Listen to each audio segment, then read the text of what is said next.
Cover की जगह पे ना, कहाँ पाँव की जगह होती है, वो हटाते थे, फिर अंदर जाते थे। कितने मुर्दों के साथ ये कर चुके हो? ये 48 साल हो गए।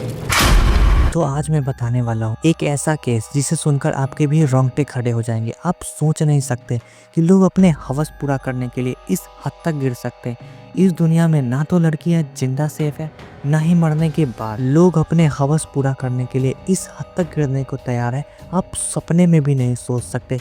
हवस एक ऐसा चीज है जो इंसान को इंसानियत छोड़ दरिंदा बना देता है। हम लोग बचपन से ही एक जगह जाने के लिए काफ़ी कतराते हैं, चाहे वो दिन हो चाहे वो रात, वहाँ कोई जाना नहीं चाहता। और वो जगह है कब्रिस्तान। और आप सोच भी नहीं सकते इस केस में जो घिनौना क्राइम हुआ है वो कब्रिस्तान में ही हुआ है। तो चलिए अब इस केस के बारे में विस्तार से जानते हैं। तो पाकिस्तान के कराची में एक जगह है लियाकताबाद। 31 अक्टूबर 2011 की शाम की ये बात है। एक कब्रिस्तान के बाहर लोग बैठकर बातचीत कर रहे थे। वैसे ही उन्होंने देखा कि एक व्यक्ति जो कि कब्रिस्तान में ही काम करता था वो अंदर से भागता हुआ उनके पास पहुंचता है। वो इतना ज़्यादा कांप रहा था और डरा हुआ था, उससे कुछ बोला नहीं जा रहा था और वो बस कब्रिस्तान की ओर इशारा कर रहा था। आदमी की ऐसी हालत देखकर उन लोगों की भी हालत ख़राब हो जाती है, क्योंकि एक तो रात का वक्त, ऊपर से कब्रिस्तान। फिर वो लोग एकजुट होकर अंदर जाने का फैसला करते हैं कि आखिर बात क्या है। तो वो लोग अपने साथ उस व्यक्ति को भी ले जाते हैं और डरते डरते कैसी तरह उस जगह पे पहुंचते हैं उसकी इशारों पे। और वहां देख के चकित रह जाते हैं वो लोग, क्योंकि वो लोग देखते हैं कि एक कवर के पास से मिट्टी हटी हुई होती है, उसके ऊपर का स्लैब हटा हुआ होता है और उसमें जाने का जगह बना हुआ होता है। फिर उन्हें भी लगता है कि हो ना हो ये काम जरूर इसी व्यक्ति का होगा, पर उनके मन में ये भी सवाल था कि आखिर ये ऐसा करेगा क्यों। फिर वो लोग और पास से जाकर देखते हैं तो लाश की ऐसी हालत देखकर वो लोग समझ जाते हैं कि आखिर ये लाश के साथ कर क्या रहा था। फिर वो लोग को जब इस बात का रियलाइज होता है तो वो उसे पकड़ के पीटने लगते हैं और उसे इतना पीटते हैं कि वो अधमरा हो जाता है।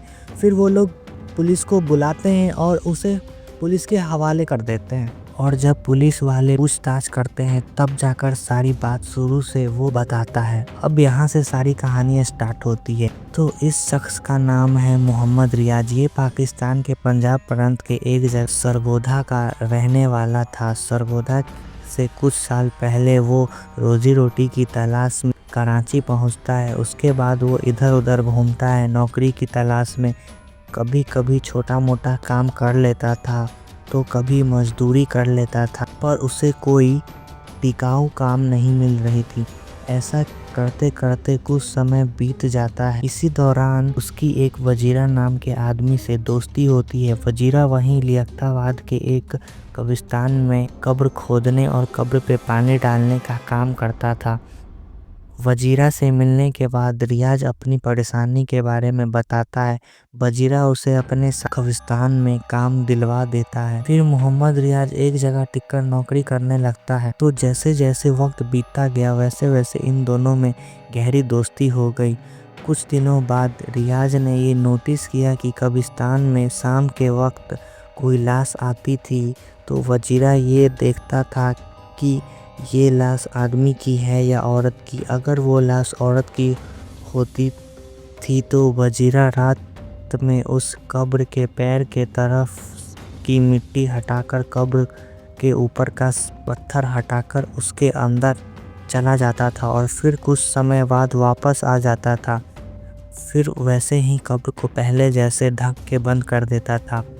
रियाज पहले तो कुछ दिनों उसको ऐसे ही करता देखता रहा। फिर एक दिन उसने पूछ ही लिया कि तुम क्या करते हो अंदर जाकर। क्योंकि इन दोनों में दोस्ती गहरी हो चुकी थी तो वजीरा ने रियाज को सारी बात बताई कि वो डेड बॉडीज के साथ ऐसा घिनौना काम करता था कि लोग अपने सपने में भी नहीं सोच सकते होंगे। वो लड़कियों के डेड बॉडी के साथ गलत काम करता था, रेप करता था। जब ये सारी बात रियाज को पता चली तो एक नॉर्मल दोस्त या एक नॉर्मल इंसान ये सुनकर क्या करता, पुलिस को बुलाता या फिर वो दोस्त के नाते उसे फंसाना नहीं चाहता तो कम से कम उसे समझाता कि ये जो तुम कर रहे हो ये गलत है, ये छोड़ दो।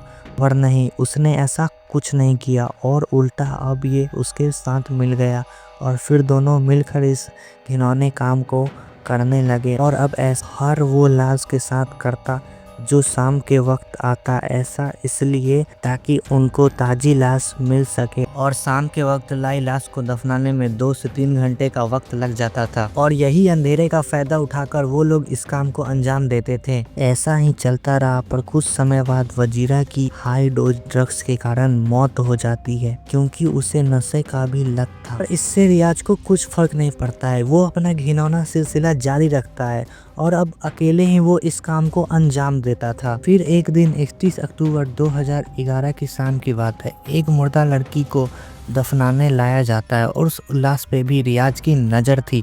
जब उसके रिश्तेदार वो लाश को 2 से 3 घंटे में दफना के चले जाते हैं तब रियाज अपने काम को अंजाम देने के लिए वहाँ पे पहुँचता है और वो लाश के कब्र को खोद कर उसके अंदर जाता है और हमेशा की तरह वो अपने हवस का शिकार उसे बना ही रहा होता है कि उसकी नज़र उस लाश के चेहरे पे पड़ती है और उसका चेहरे पे से कपड़ा हटा हुआ था और रियाज की नज़र जब उसकी दांतों पे पड़ी तो उसने देखा कि उसकी दांत चमक रहे हैं और उसकी आंखों से तेज रोशनी निकल रही है। अब ये इतना देखकर रियाज की हालत ख़राब हो जाती है और उसे लगता है कि ये लड़की जिंदा हो गई हो या भूत बन गई हो और वो इतना डर जाता है कि बिना कुछ सोचे समझे अपना जान पनाह लिए वहाँ से भागने लगता है और भागते भागते वो कब्रिस्तान के बाहर लोगों के पास पहुँचता है। फिर लोगों को सारी बात पता चलती है,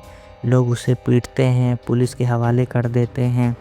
ये तो आपने स्टार्टिंग में सुना ही था। अब एक और बात सामने आती है। लोग बताते हैं कि जब लाश को दफना के उसके रिश्तेदार चले जाते थे और अगले दिन जब वो वहाँ पहुँचते थे तो उन्हें लगता था कि कब्र के साथ छेड़छाड़ हुई है, उसकी मिट्टी पहले जैसे नहीं होती थी, उदली फुदली होती थी।